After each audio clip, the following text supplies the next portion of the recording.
Iowa last year, now bring this full circle back around to Iowa. Iowa last year did everything it could to get to 10 wins.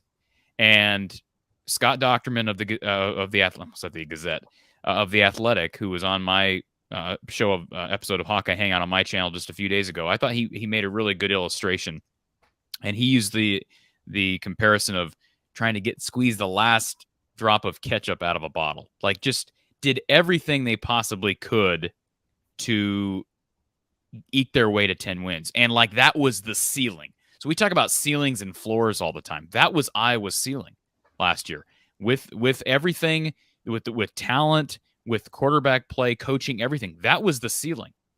Was 10-4.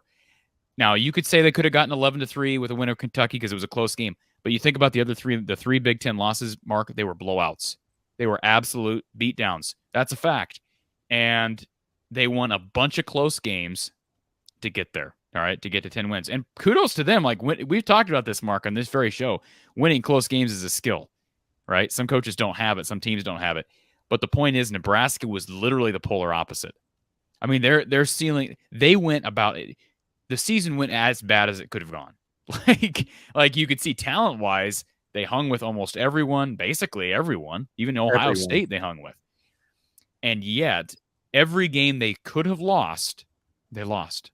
I mean, Iowa and Nebraska are literally the polar opposites. So, yeah, it's just an intriguing conversation. I guess we could jump into this. Iowa, this is some news that we got this week. Iowa did finally sell out. I shouldn't say finally because they sold it out on August 1st. So got a month before the season. Iowa sold out the home opener against South Dakota State. Every game now but Nebraska has been sold out. Ironically enough, the team that touts this sellout streak, that's the one game in Kinnick that is not yet sold out. Part of that, you attribute to late November games and certainly on a Friday, Black Friday game. But Iowa fans are up for the season, Mark. I don't know what to say. It's impressive. I'm happy to see that fans are gobbling up these tickets. And I saw somebody question, I think it was Big Game Boomer, didn't really rank Iowa. Where did he have Iowa on his rankings, Mark? We were talking about this before we went on the air. He didn't have Iowa very high. Didn't he have him behind like ECU? I mean, it's East Carolina and UTSA as far as game environments. Am I correct in saying that, Mark? I've had him on twice, and he's a really nice guy. Yeah, he's a great guy, very nice guy, and he's opened up a gold mine of information. Well, I shouldn't call it. It's not information. It's opinion. Absolutely. That is sometimes grounded in information, depending on the topic, but it's opinion lists that obviously draw the acceptance and ire of fan bases, and it causes a lot of great discussion and debate. So it's good for that. And he's built a really good platform from that standpoint. But sometimes I told him, sometimes you come up with some certain lists, and I'm just like, that's nuts.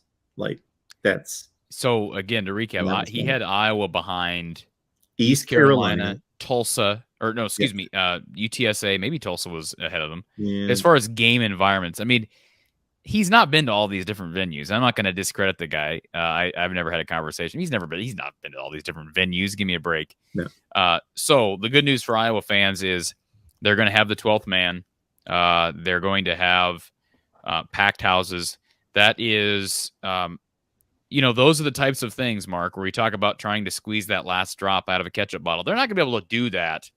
They're not going to be able to do that to the extent they did it last year. I mean, you just can't. You can't do that year in and year out. You're not always going to be able to hit your absolute ceiling like they did. So you've got to be better. You got to be better in the trenches. We've talked about quarterback play ad nauseum. The schedule was part of how they were able to manage that last year with Indiana tanking as the season went on. You had Maryland on the road. You had a Penn State game where, Penn State jumps out on Iowa early. Sean Clifford goes down. Like that's the worst case scenario for Penn State in that game. And it happens. And so, like that, everything went Iowa's way. It's not going to happen that way this year. Now you hope the ball drops your way. You hope certain things can happen. Iowa certainly was able to win a lot of close games via turnovers, which were a big part of the winning formula last year. But they're going to have to be better in the trenches. They're going to have to be better at quarterback play. And it starts week one because we talked with the South Dakota State play-by-play guy whose name escapes me at the moment, Tyler Merriam. He talked about how great of a coach John Stiegelmeier is, and Don Patterson has talked about how great of a coach John Stiegelmeier is. I mean, he is a really good coach. Now, he's got a big talent gap to deal with in that game, but that's a program that's not afraid to go on the road and play Power 5 FBS and Power 5 teams. So it's going to be a fun time. But I was surprised. I'll let the cat out of the bag because he said it on the air. Scott Docterman's got Iowa at 10-2. I found that very intriguing. I'm not saying it's impossible. I certainly, I'll give this away. I think I've talked about this in the past. I do not have Iowa at 10-2. I went through and picked all my games yet, but I ain't got no Iowa at 10-2. I'll tell you that, Mark.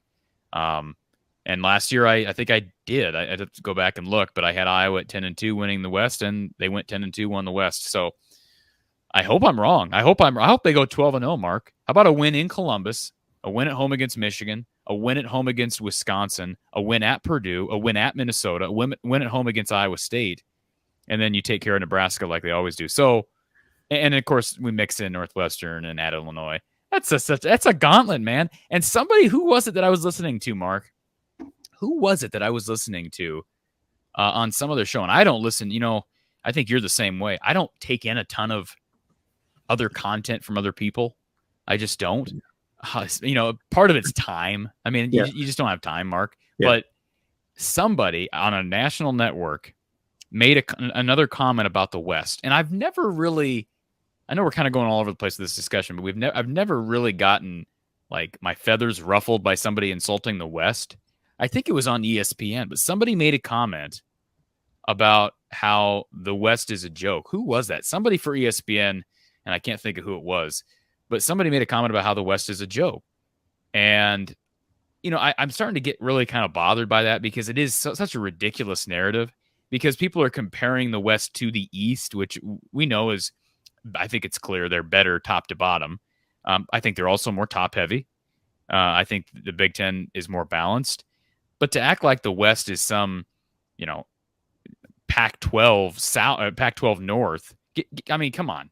I think that's ridiculous. And I think, all those teams we just brought up, we're not overhyping Minnesota, and I don't think we're overhyping Purdue. Wisconsin's good every year.